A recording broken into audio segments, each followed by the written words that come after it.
नमस्कार दोस्तों, एक बार फिर से आप सबका बहुत बहुत स्वागत है आपके अपने चैनल ज्ञान की बातें में।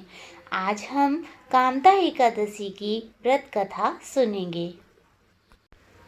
सनातन धर्म में सभी तिथियों में से एकादशी को खास माना जाता है। ये तिथि जगत के पालनहार भगवान विष्णु और माँ लक्ष्मी की कृपा पाने के लिए शुभ मानी जाती है। इस दिन साधक व्रत करते हैं और विधि पूर्वक श्री हरि की पूजा अर्चना करते हैं। धार्मिक मान्यताओं के अनुसार कामदा एकादशी व्रत करने से सभी पापों से छुटकारा मिल जाता है। हर महीने में 2 बार एकादशी का व्रत किया जाता है। इस तिथि को भगवान विष्णु और माँ लक्ष्मी जी की कृपा प्राप्त करने के लिए शुभ माना जाता है। पंचांग के अनुसार हर साल चैत्र माह के शुक्ल पक्ष में कामदा एकादशी मनाई जाती है। धार्मिक मान्यता के अनुसार कामदा एकादशी व्रत करने से साधक के जीवन में सुख समृद्धि का वास बना रहता है। इस बार कामदा एकादशी की डेट को लेकर लोगों के में कन्फ्यूजन की स्थिति बन रही है। ऐसे में हर कोई जानना चाहता है कि कामदा एकादशी की सही डेट क्या है। ऐसे में आइए इस वीडियो के माध्यम से हम आपको बताएंगे कामदा एकादशी की सही डेट और शुभ मुहूर्त के बारे में। वैदिक पंचांग के अनुसार चैत्र माह के शुक्ल पक्ष की एकादशी तिथि की शुरुआत 7 अप्रैल को रात 8 बजे होगी और अगले दिन यानी 8 अप्रैल को रात 9:12 पर खत्म होगी। सनातन धर्म में उदया तिथि का विशेष महत्व है। इस प्रकार से 8 अप्रैल को कामदा एकादशी का व्रत किया जाएगा। आइए अब सुनते हैं कामदा एकादशी की व्रत कथा। धर्मराज युधिष्ठिर कहने लगे, हे भगवान, मैं आपको कोटि कोटि नमस्कार करता हूँ। अब आप कृपा करके चैत्र शुक्ल एकादशी का महात्म्य कहिए। श्री कृष्ण कहने लगे कि हे धर्मराज, यही प्रश्न एक समय राजा दिलीप ने गुरु वशिष्ठ जी से किया था और जो समाधान उन्होंने किया वो सब मैं तुमसे कहता हूँ। प्राचीन काल में भोगीपुर नामक एक नगर था। वहाँ पर अनेक ऐश्वर्यों से युक्त पुंडरीक नाम का एक राजा राज्य करता था। भोगीपुर नगर में अनेक अप्सरा, किन्नर तथा गंधर्व वास करते थे। उनमें से एक जगह ललिता और ललित नाम के 2 स्त्री पुरुष अत्यंत वैभवशाली घर में निवास करते थे।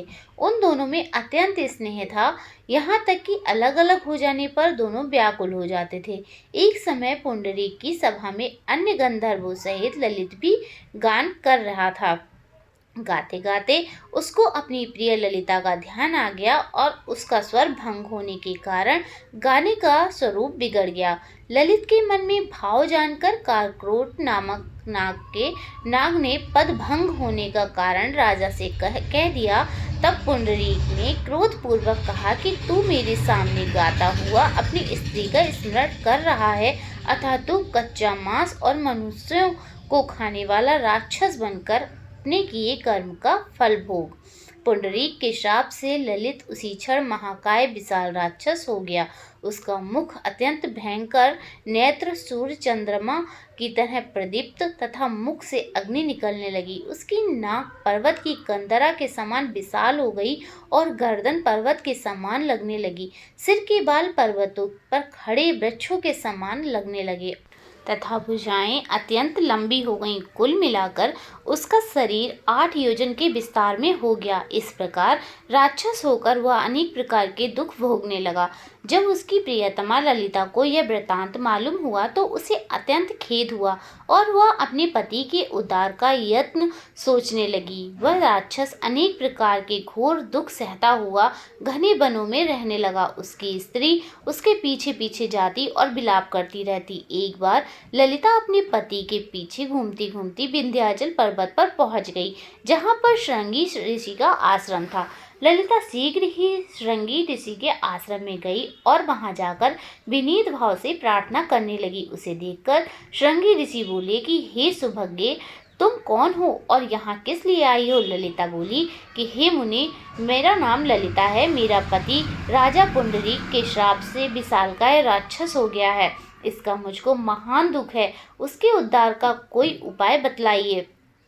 ऋषि ऋषि बोले, हे गंधर्व कन्या, अब चैत्र शुक्ल एकादशी आने वाली है जिसका नाम कामदा एकादशी है। इसका व्रत करने से मनुष्य के सब कार्य सिद्ध होते हैं। यदि तू कामदा एकादशी का व्रत कर उसके पुण्य का फल अपने पति को दे तो वह शीघ्र ही राक्षस योनि से मुक्त हो जाएगा और राजा का श्राप भी अश्वमेध शांत हो जाएगा।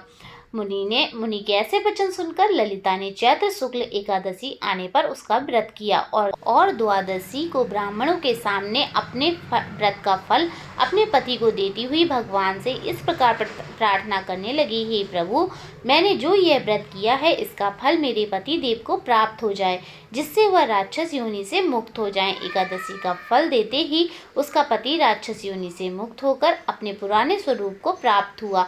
फिर अनेक सुंदर वस्त्राभूषणों से युक्त होकर ललिता के साथ विहार करने लगा। उसके पश्चात वे दोनों विमान में बैठकर स्वर्गलोक को चले गए। वशिष्ठ मुनि कहने लगे कि हे राजन, इस व्रत को विधि पूर्वक करने से समस्त पाप नष्ट हो जाते हैं तथा राक्षस आदि की योनि भी छूट जाती है। संसार में इसके बराबर कोई और दूसरा व्रत नहीं है। इसकी कथा पढ़ने या सुनने से वाजपेयी यज्ञ का फल प्राप्त होता है। इसी तरीके की कथा सुनने के लिए आज ही मेरे चैनल को सब्सक्राइब करें और कथा पसंद आई हो तो लाइक ज़रूर करें और कमेंट बॉक्स में जय श्री हरि लिखना बिल्कुल ना भूलें। धन्यवाद।